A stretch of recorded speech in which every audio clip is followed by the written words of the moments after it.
देखिए, पहली बात है कि जिसके घर का चिराग बुझ गया, जिसके घर की बेटी चली गई, बेटी जो घर का एक क्या बोलूं, घर को संभालती है, बेटियां जो होती हैं बाप के बड़े करीब होती है, पिता के बड़े करीब होती है, जिसके घर की बेटी गई है उसी को पता होगा उसके साथ क्या हुआ है और चीजें कैसे हुई हैं। जैसा कि मुझे याद है और सबने भी सुना होगा इंटरव्यूज में कि पिताजी से उनकी बात होती है और उसने कहा कि मैं सोने जा रही हूँ।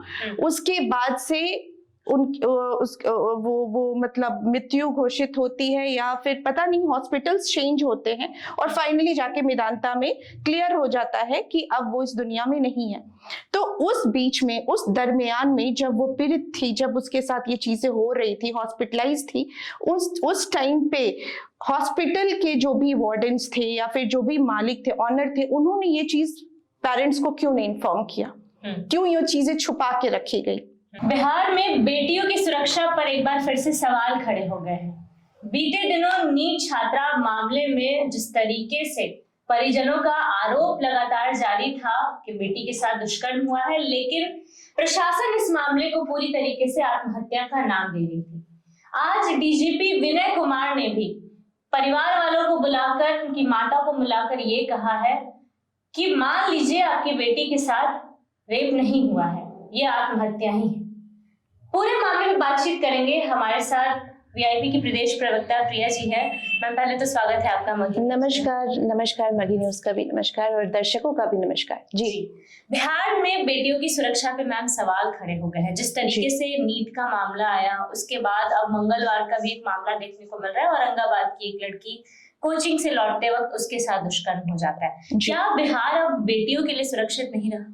देखिए, बहुत ही दुर्भाग्य है हमारे बिहार का कि जहाँ का ये स्लोगन बताया जाता है बेटी पढ़ाओ बेटी बचाओ, और वहाँ की बेटियां सुरक्षित नहीं है। कहा जाता है होम अवे होम, हॉस्टल्स को, मतलब जहाँ पे लड़कियां रहती हैं अपने घर से दूर एक नए घर में, जहाँ पे वो अपने सपनों को उड़ान देने के लिए अपने घर से बाहर आती है, और वहाँ पे अगर ये सब चीजें हो रही हैं और वो सुरक्षित नहीं है, तो फिर आप बताइए कि जो गांव के लोग हैं, वो आप देखते हैं कितना कम एक्सपोजर है गांव में, और गांव की लड़कियों को बाहर आना पड़ता है, बाहर आके अपने तरह तरह की वो तैयारियां करती हैं, अपने सपनों को उड़ान देने का नया अपना पंख फैलाने की कोशिश करती हैं, और वहां पे अगर उनके पंख को कुतर दिया जाए तो ये चीज बहुत गंभीरता पूर्वक सोचनी पड़ेगी कि ये कहीं ना कहीं ये दर्शाता है कि यहाँ कहीं तो कमी है, जो अभी भी कमी है, जिसपे अभी भी पकड़ बनाने की जरूरत है, अनुशासित करने की जरूरत है, और जो विक्टिम्स हैं उन लोगों को न्याय मिलने की जरूरत है, और वो भी स्ट्रिक्टली। आप समझते हैं ना, जैसे अगर आपको मैं बताऊं कि जैसे बाहर देशों में एकदम इमीडिएटली एक्शन होता है, जो ऐसे जिनके साथ बुरा होता है, जिनके साथ गलत होता है, उन लोगों को लेकर के बहुत ही ज्यादा स्ट्रिक्टनेस है। लेकिन यहाँ बिहार में मैं देख पा रही हूँ कि यहाँ कोई भी स्ट्रिक्टनेस नहीं है। जब तक विपक्ष जब तक आवाज नहीं उठाएगी, इनके कान में जू नहीं रेंगती है। जब तक आवाज नहीं उठेगी, इनके मुंह से कुछ बकार नहीं निकलेगा। ये चुप हो जाते हैं कि कब तक ये मामला शांत हो जाए, कब ये मामला दब के रह जाए और कब ये चीजें खत्म हो जाए अपने आप। विक्टिम की फैमिली है, रोते रहेगी, क्या जाता है हमारा, हमें कुर्सी मिल गई है, जो चीजें चाहिए होती हैं। अभी मैं बात करूंगी क्लियरली, समस्तीपुर की सांसद, उन्होंने कहा कि मैं, जनता के पैसे हैं, मैं विपक्ष से नहीं पूछूंगी कि कैसे खर्च करने हैं।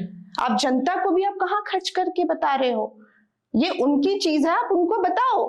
उसी प्रकार से अगर उन बच्चियों की, लड़कियों की सिक्योरिटी को लेकर के अगर बिहार में अगर ये लोग सच में सोचते हैं बेटी बचाओ, तो इन चीजों पे उनको गौर करना चाहिए। यहाँ पे ट्रैफिक्स हैं, ट्रैफिक लाइट्स हैं, ट्रैफिक में कैमरा काम कर रहा है कि नहीं, जगह जगह पे कैमरा है, वो काम सही से कर रहा है नहीं, इन चीजों पे देखना पड़ेगा।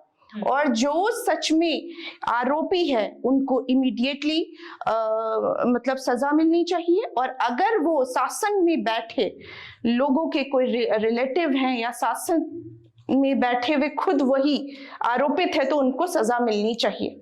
जी। एसआईटी का गठन हुआ इस मामले में, सुल्तान चौधरी के द्वारा एसआईटी का गठन किया गया जी। लेकिन अब इस मामले का निष्कर्ष निकाला जा रहा है, डीजीपी विनय कह रहे हैं कि ये मामला आत्महत्या का है। एसआईटी का गठन होता है, 25 लोगों के सैंपल लिए जाते हैं। अगर ये पूरा मामला आत्महत्या का था तो इतना ताल मटोल क्यों? देखिए, पहली बात है कि जिसके घर का चिराग बुझ गया, जिसके घर की बेटी चली गई, बेटी जो घर का एक क्या बोलूं, घर को संभालती है, बेटियां जो होती हैं बाप के बड़े करीब होती है, पिता के बड़े करीब होती है, जिसके घर की बेटी गई है उसी को पता होगा उसके साथ क्या हुआ है और चीजें कैसे हुई हैं। जैसा कि मुझे याद है और सबने भी सुना होगा इंटरव्यूज में कि पिताजी से उनकी बात होती है और उसने कहा कि मैं सोने जा रही हूँ। उसके बाद से वो मतलब मृत्यु घोषित होती है या फिर पता नहीं, हॉस्पिटल्स चेंज होते हैं और फाइनली जाके मेदांता में क्लियर हो जाता है कि अब वो इस दुनिया में नहीं है। तो उस बीच में, उस दरमियान में जब वो पीड़ित थी, जब उसके साथ ये चीजें हो रही थी, हॉस्पिटलाइज थी, उस टाइम पे हॉस्पिटल के जो भी वार्डन्स थे या फिर जो भी मालिक थे, ऑनर थे, उन्होंने ये चीज पेरेंट्स को क्यों नहीं इन्फॉर्म किया? क्यों ये चीजें छुपा के रखी गई? और हॉस्पिटल जहां पे उसे मतलब एडमिट कराया गया था, हॉस्पिटल और प्रशासन को क्यों नहीं सूचना दी गई? और अगर सूचना मिली तो फैमिली को क्यों नहीं सूचना दी गई? ये सारी चीजें कहीं ना कहीं सोचने वाली चीजें हैं। अब आप सपोज करो कोई गांव से लड़की आ रही है और अगर उसके साथ कोई भी घटना घटित हो जाती है और उसके बाद इमीडिएटली कहा जाता है कि भाई वो बीमार है, वो हॉस्पिटलाइज हो गई और वो खत्म भी हो गई और पेरेंट्स को नहीं पता है। ये चीजें समझ में नहीं आती है। तो अभी कुछ दिन पहले एक इंटरव्यू में मैंने देखा, लड़कियां साफ बोल रही है, हमारे वीआईपी पेज पे भी डाला गया है कि वो अब पेरेंट्स डर रहे हैं कि पटना में अब अपनी बेटियों को नहीं पढ़ाएंगे। कई लड़कियां कह रही हैं कि हम घर में रह के पढ़ाई करेंगे। तो ये कहीं ना कहीं एक डर का माहौल बैठ रहा है। और जिस प्रकार से अब विनय कुमार जी बोल रहे हैं कि ये मतलब आत्महत्या का केस है, तो क्या एसआईटी का वो ये प्रूफ आ गया है? एसआईटी ने ये क्लियर कर दिया, डिक्लेयर कर दिया है कि ये आत्महत्या का केस है? अगर नहीं डिक्लेयर्ड है तो आप कैसे बोल सकते हैं? सीबीआई जांच इस पे क्यों नहीं बैठ रही है? इस पे सीबीआई जांच बैठनी चाहिए। परिजनों का आरोप है कि इन सभी लोगों ने पैसे खाए हैं। सीधा कह रहे हैं कि सभी लोग पैसे खाए हुए, हम लोग गरीब हैं, हम लोग पैसे नहीं दे सकते, तो हमें न्याय नहीं मिलेगा। मुझे तो लगता है जिस तरह की चीजें नजर आ रही हैं, लड़कियां सुरक्षित नहीं हैं।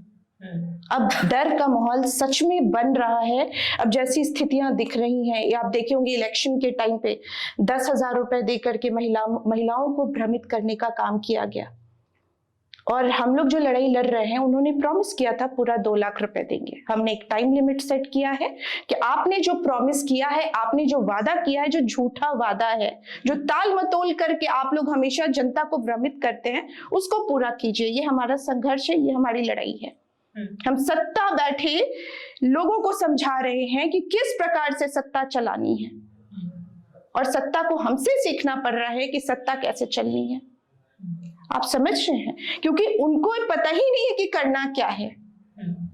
आप अगर एक बच्ची के साथ ऐसा हुआ, प्रशासनिक चीजें आप अच्छे से, जो प्रशासन का जो ये है मतलब, और जितना प्रशासन जहाँ पे होना चाहिए वहां डिप्यूट कीजिए, लड़कियों की सुरक्षा और बढ़ाइए। जहाँ पे हॉस्टल्स है वहां पे प्रशासन के एक, जितने भी हॉस्टल्स है वहां पे एक प्रशासन का एक कांस्टेबल डिप्यूट करवाइए।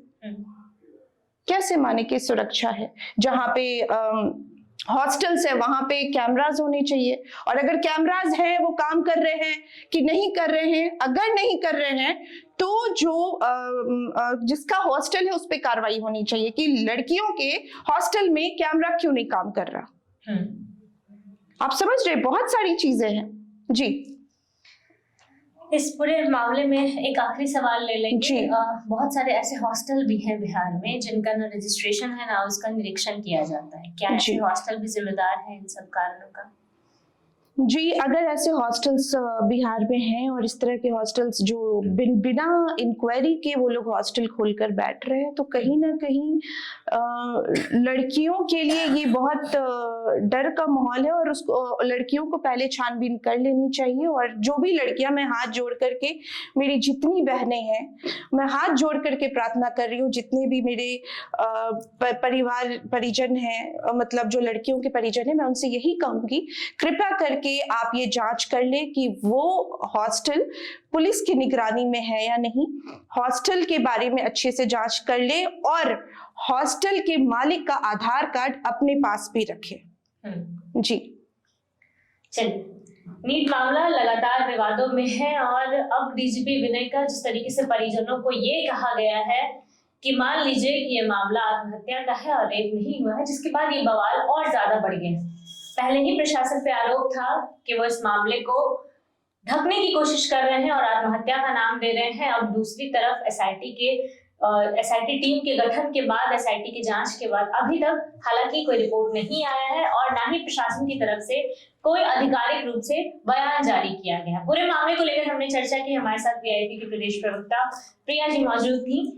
पूरे मामले को लेकर और इनके पूरे बयान को लेकर आपकी क्या राय है, अपनी राय कमेंट बॉक्स में जरूर दें। फिलहाल इस खबर में इतना ही। अपडेट्स के लिए बने रहिए वही न्यूज के साथ। बहुत बहुत धन्यवाद। नमस्कार।